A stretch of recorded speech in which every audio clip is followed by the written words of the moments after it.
Fala galera, sejam bem-vindos a mais um vídeo. Hoje estamos aqui para falar da primeira rodada do Brasileirão. Finalmente começou. Queria saber de vocês aí como foi o time de vocês, como foi a estreia aí, deixa nos comentários. Eu tô aqui para fazer uma análise de alguns gols dessa rodada. São 9, se eu não me engano, que eu separei. E eu foquei em um aspecto em comum que tem em todos os gols, que são gols que originados de cruzamentos.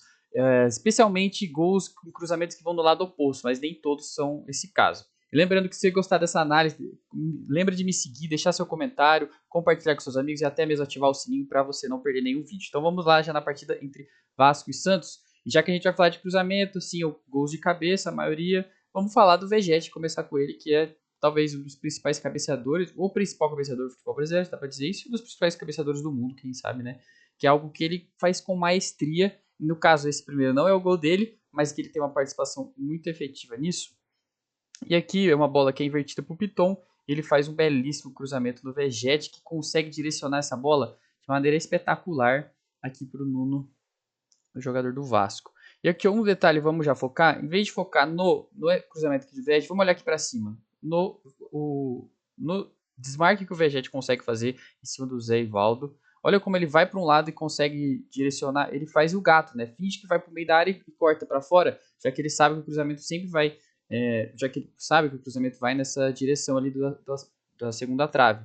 E aí nisso, em vez de ele cabecear direto pro gol, ele consegue direcionar muito bem o cabeceio pro seu companheiro. Só que qual que é a questão aqui? O que isso faz? O que acontece? Ó, vamos olhar de novo, só agora olhando pro Gil. O Gil, ao ver o cruzamento indo do Vegete, ele já vai proteger o gol. Isso faz com que o seu companheiro fique livre ali e, tipo assim, aí fica numa situação que o Gil agiu corretamente, vamos dizer assim, só que o Vegete foi muito inteligente nesse lance para conseguir achar seu companheiro de forma livre. E aqui no Zé Ivaldo, de novo, aqui é muito mérito do Vegete por conseguir fazer esse desmarque, tipo, um desmarque muito bem feito. No segundo gol, eu nem entraria muito esse gol, mas como estamos falando de cruzamento e tudo mais, esse gol que me chama muita atenção o comportamento ali da defesa do Santos. Primeiro passagem, ó, na hora da batida. Repara como nem todo jogador está perfilado corretamente para defender esse espaço aqui, para defender a profundidade, para defender a bola entrando. O Gil especialmente está bem de frente aqui. A gente vê, ó, tá um pouco de frente aqui também. Os jogadores, tipo, estão bem descoordenados também. A gente vê que o Gil ficou, outros já saiu e acaba gerando esse espaço aqui no meio que o Vegete vai fazer o gol de cabeça também. E de novo, o cabeça é muito difícil, ele tá quase de costas pro gol, pra ele ajeitar, pra tirar do goleiro ainda. Consegue fazer esse belo gol. E aqui, como eu falei, eu tô separando mais os gols, que ainda teve um lance na partida que o Vegete conseguiu um belíssimo cabeceio, que também foi uma belíssima defesa do Gabriel Brazão. Então essa é uma jogada que a gente já sabe que o Vasco tem desde sempre, sabe muito aproveitar. Mesmo com a mudança de treinador, o Carilli continua sendo a principal jogada do Vasco, continua sendo bola aérea para o Vegete, que consegue, olha, dois cabeceios muito complicados ali que ele consegue fazer, o primeiro sendo um passe. E o segundo já começa aqui, que é o gol do Bahia contra o Corinthians, que é uma situação que tem o Luciano Juba aqui pelo meio e ele vai cortando para fora. Então ele tem essa capacidade de conduzir, de arrastar. O que isso acontece? Ele vai atraindo outros jogadores da equipe adversária, da equipe do Corinthians nesse caso. Então, tipo, o Alex Santana aqui já fez um bom salto de pressão aqui para impedir uma possível finalização ou um passe. Isso obriga ele a conduzir, obriga ele a driblar. E aí nisso, olha o que vai acontecer. Uma defesa, até voltar porque o lance começa exatamente em cima, bem na hora que faz a transição, ó, a gente vê o Alex Santana, a gente tem uma linha defensiva do Corinthians mais ou menos ali, não dá pra dizer compacta, mas estruturada. Tipo assim, ó, a gente tem aqui, todo jogador com sua opção e aqui ainda tem um 2 para 1. Só que o que acontece? A partir do momento que o Luciano Juba ele faz esse arraste, ele conduz, ele começa a atrair outros jogadores. Então o André Ramalho já salta, já descompacta, já desconfigura a linha ali que tinha. E aí, no caso, como ele salta, o que tem que acontecer aqui? Sei lá, o Léo Maná vir pra cá, o Romero sair pra cá, o Maicon, que não quebra o pescoço nenhuma vez, ele acaba deixando o adversário livre neste momento. O Hugo, ele começa a atrasar um pouco, o Ademir já começa a vir. E aqui, ó, já atrai a atenção de todo mundo. O Maicon só olha pra cá, o Romero pra cá, o André Ramalho acaba saltando. Isso desconfigura, né? Olha o espaço que gerou aqui. Vamos dizer, e se o Hugo tivesse acelerado para cá? Beleza, ele ainda está em desvantagem, ele ainda está uma desvantagem numérica, 2 contra 1 aqui, que o Michael já pegou, o Jean Lucas estava para cá, depois do salto do André Ramalho.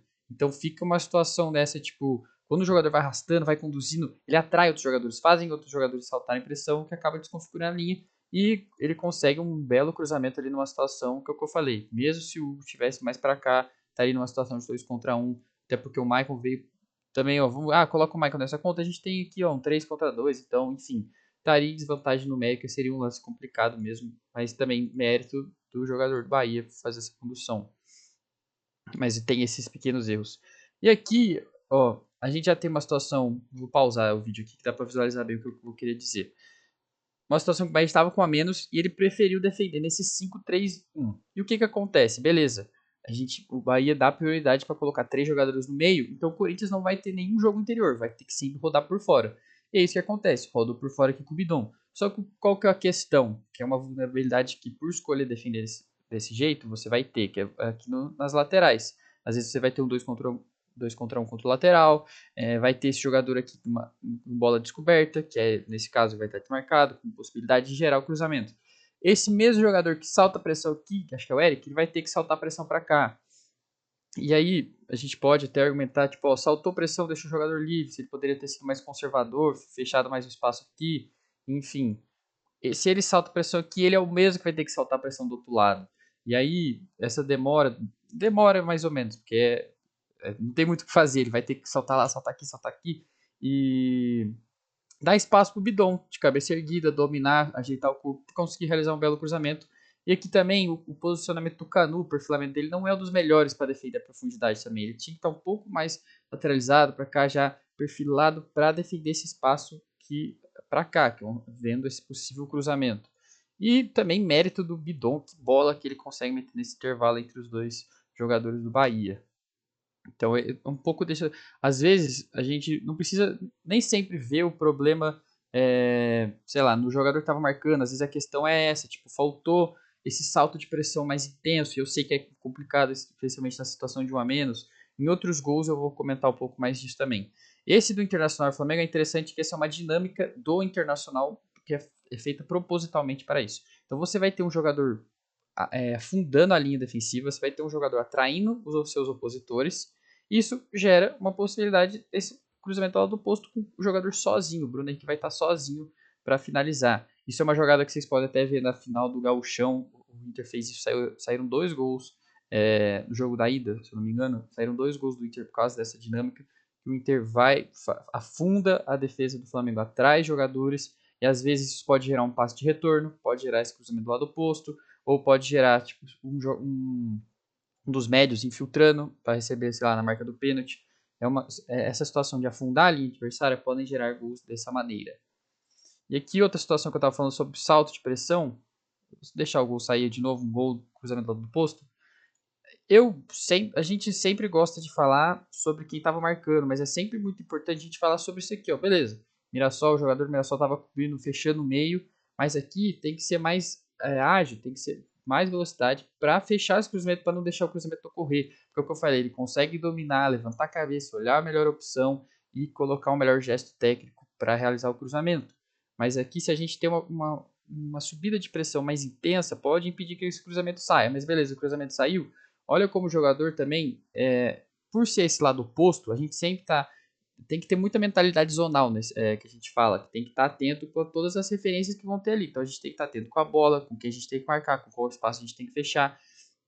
E é um lance difícil, assim, você como lateral do lado oposto, às vezes você vai estar em desvantagem numérica, como a gente já viu. Às vezes você vai pegar um jogador que está já vindo acelerando, então ele vai ter uma vantagem cinética, que a gente fala. E também a gente sempre tem que estar, a gente, eu digo, tipo, o jogador ali sempre tem que estar atento para tipo, quebrar o pescoço, que a gente fala, tá atento onde a gente tem que estar marcando e tal. E aqui o jogador do Mirassol acaba não fazendo isso. Tipo, ó, ele deixa, vai olhando só a bola, de repente a bola tá do lado dele, o Dudu já tá com as costas e consegue fazer o gol. Uma situação parecida se repete no lance seguinte. De novo, que eu falei, a falta de pressão na bola. Aqui não tem problema o Reinaldo não precisa saltar para tentar fazer o desarme, mas para fechar, para não deixar que essa bola consiga sair em cruzamento. Ó, não tem ninguém nas costas, então ele tem cobertura. É uma situação que ele pode encurtar ali, mas que acaba não encurtando. O que eu falei da mentalidade zonal sobre o lateral, claro que os zagueiros também tem que ter. Olha como o zagueiro aqui mantém só o olhar na bola, não vê o Gabigol rompendo nas costas, que é a habilidade, que é um ponto forte do Gabigol. E realiza uma belíssima finalização aqui. O Gabigol, um lance difícil, né? Ele consegue tirar bem do goleiro. E esses foram os 2 gols do Cruzeiro também, que começam em cruzamentos do lateral William. Esse gol eu sei que tem essa polêmica de arbitragem, mas acho que eu não tô aqui para falar disso, estamos aqui para falar dos gols em si, sobre o que aconteceu. E lembra que eu falei também dos laterais, ó, sai o gol. Aqui tem um pouco de sorte, tem um desvio, mas não é disso que eu vou focar, né? Vamos focar no momento em que sobre o Arana aqui, ó. Tem uma situação aqui de igualdade numérica, o lance começa assim, beleza? Só que aí depois, na hora do cruzamento, olha aqui como já chegou mais um jogador do Grêmio, o Arana está em desvantagem numérica. É uma situação difícil esse cruzamento do lado oposto por causa disso. Os laterais às vezes vão estar muitas vezes em desvantagem, seja lá qual for a desvantagem, cinética, numérica, enfim. E aqui é uma situação que o Arana também se encontra nisso. Dá para gerir melhor essa desvantagem? Dá, mas o lance por si só é complicado por causa disso. E aí, beleza, tem um desvio no lance, né? Mas mesmo assim, o Arana poderia ter curtado mais aqui, porque talvez ele tivesse essa chance de fechar melhor esse cruzamento e impedir que o gol acontecesse. E aqui, de novo, uma situação que eu gosto de falar da pressão ali na bola, um drible que o Scarpa só faz o corte ali, consegue cortar por meio tranquilamente e realiza esse lançamento, cruzamento ali, sem nenhuma muita pressão na bola ali, com certa facilidade. O que acontece? A gente tem de novo o Rony, a gente não tem o lance, outra câmera, eu acabei me separando do replay, mas aí você vê o Rony já acelerando antes, que eu falei da vantagem cinética, o Rony já começa a acelerar antes do lateral do Grêmio. O lateral do Grêmio também, de novo, mantém mais não tá perfilado para defender, não tá acelerando para defender a profundidade, tá mais focado mais onde está a bola e acaba entrando esse belíssimo lançamento do Scarpa para pro gol do Atlético Mineiro. E é um pouco disso, tipo assim, esse é um dos gols que é um dos gols mais comuns do futebol brasileiro, mais futebol mundial, que o lateral tem que ter muita habilidade ali mesmo para defender, porque às vezes ele vai ter desvantagem, ele vai ter várias coisas para estar atento nessa mentalidade zonal ali, dividir referências, enfim, às vezes um lateral é mais baixo, pega um atacante mais alto, tem várias dessas complicações, é uma jogada difícil de ser defendida, especialmente quando a gente tem uma equipe, sei lá, como o Inter, que tem uma dinâmica que pode gerar espaço gerar espaço para sair esse gol, e enfim, foi um gol que eu reparei que saiu bastante, gols gerados em cruzamentos que saíram bastante nessa primeira rodada do Brasileirão, e aí eu decidi, pô, vou focar só nisso. Então, nas próximas rodadas, a gente pode estar falando de gols variados, táticas diferentes, mas é que nessa rodada específica saíram basicamente gols, muitos gols nessa dinâmica. E acho que é um pouco disso. Lembrando que vocês gostaram do vídeo, deixa sua curtida, me segue, deixa seu comentário se quiser que eu analise algo especificamente. E é isso, espero que vocês tenham gostado.